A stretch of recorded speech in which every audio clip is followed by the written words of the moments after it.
നമസ്കാരം. നമ്മുടെ ജീവിതത്തിൽ എഫേർട്ടിലല്ല കാര്യം, റിസൾട്ടിലാണ്. നമ്മുടെ ജീവിതത്തിലായിക്കോട്ടെ, കമ്പനിയിലായിക്കോട്ടെ, അല്ലെങ്കിൽ മാർക്കറ്റിംഗ് ടീമിൻ്റെ ഇടയിലായിക്കോട്ടെ, അഡ്മിൻ സ്റ്റാഫിൻ്റെ ഇടയിലായിക്കോട്ടെ, ഒരുപാട് എഫേർട്ട് ഇട്ട് പ്രവർത്തിക്കുന്നവരെ നമുക്ക് കാണാൻ സാധിക്കും. പക്ഷേ എഫേർട്ട് ഇട്ട് പ്രവർത്തിക്കുന്ന വ്യക്തികൾക്ക് റിസൾട്ട് ഉണ്ടാക്കാൻ സാധിക്കുന്നില്ല എങ്കിൽ ആ എഫേർട്ട് കൊണ്ട് എന്ത് ഫലമാണ് കിട്ടുക?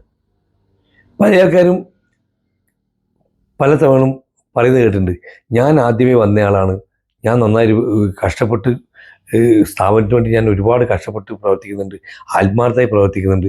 പക്ഷേ മറ്റവൻ അവിടെ അതിൻ്റെ ഓണർ അല്ലെങ്കിൽ മാനേജറെ മണിയടിച്ചിട്ട് കയറിപ്പോയതാണ്, ഞാനാണ് ശരിക്ക് ആ നിലയിലെത്തേണ്ടതൊക്കെ പറയുന്ന ഒരുപാട് ആൾക്കാരുണ്ടാവും.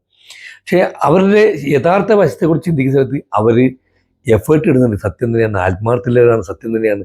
പക്ഷേ റിസൾട്ട് ഉണ്ടാവുന്നില്ല, റിസൾട്ട് ഓറിയൻറ്റഡ് ആവുന്നില്ല. അപ്പോൾ എപ്പോഴും ഒരു സ്ഥാപനത്തിൻ്റെ ഉടമയായിക്കോട്ടെ, മാനേജർമാരായിക്കോട്ടെ, സൂപ്പർവൈസർമാരായിക്കോട്ടെ, അതിൻ്റെ റിസൾട്ടാണ് എപ്പോഴും നോക്കുക. ഒരു 2 തമിഴന്മാർ ഒരിക്കൽ വിറക് കീറാൻ ഏൽപ്പിച്ചു.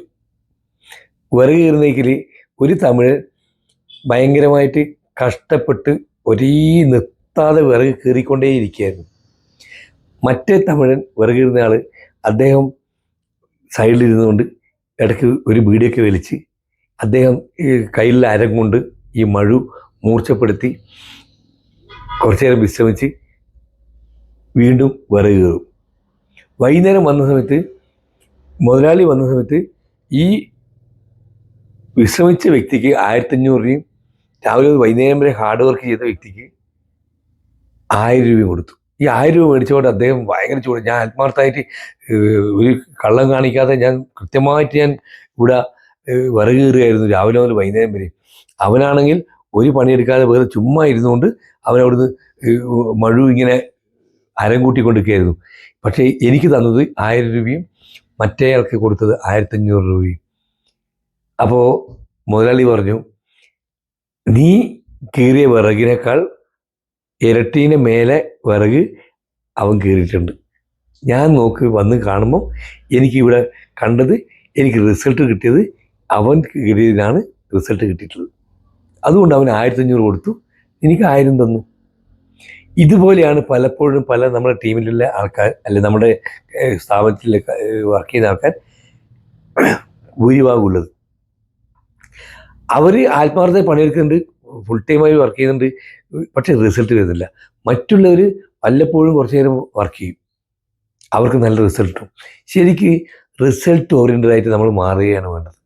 അപ്പോൾ നമുക്ക് വരുമാനവും കൂട്ടാൻ സാധിക്കും, നമ്മുടെ കഴിവും കൂട്ടാൻ സാധിക്കും, നമുക്ക് പ്രൊമോഷനോ കാര്യങ്ങളൊക്കെ കമ്പനിയിൽ നേടാൻ സാധിക്കും. നമ്മൾ ഒരിക്കലും റിസൾട്ട് ഓറിയൻറ്റഡ് ആയിരിക്കണം. അല്ലാതെ നമ്മൾ എന്തില്ല, നമ്മൾ വെറുതെ വർക്കായിട്ട് ചെയ്ത് നമ്മളങ്ങനെ പോയിട്ട് നമ്മൾ എഫേർട്ട് ഇടുന്നവരായി മാത്രം മാറാൻ പാടില്ല. എഫേർട്ട് ഇടുന്നതിന് ഒരു കാര്യമില്ല, റിസൾട്ട് ഉണ്ടാക്കുക എന്നുള്ളതാണ് പ്രാധാന്യം. ഇത് പല മേഖലകളിലും നമുക്ക് കാണുന്നുണ്ട്. ഒരു മേഖലയല്ല, പല മേഖലകളിലും നമുക്ക് ഇത്തരത്തിലെ ആൾക്കാരെ കാണാൻ പറ്റും. പക്ഷെ അവർ മനസ്സിലാക്കുന്നില്ല, നമ്മൾ എത്രമാത്രം റിസൾട്ട് നമ്മൾ സ്ഥാപനത്തിന് കൊടുക്കുന്നു. ആ റിസൾട്ടിനെ ബേസ് ചെയ്തിട്ടാണ് നമ്മൾ എല്ലാ കാര്യവും നമുക്ക് തീരുമാനിക്കാൻ സാധിക്കുക. എല്ലാവർക്കും ഒരു ശുഭദിനം നേരുന്നു.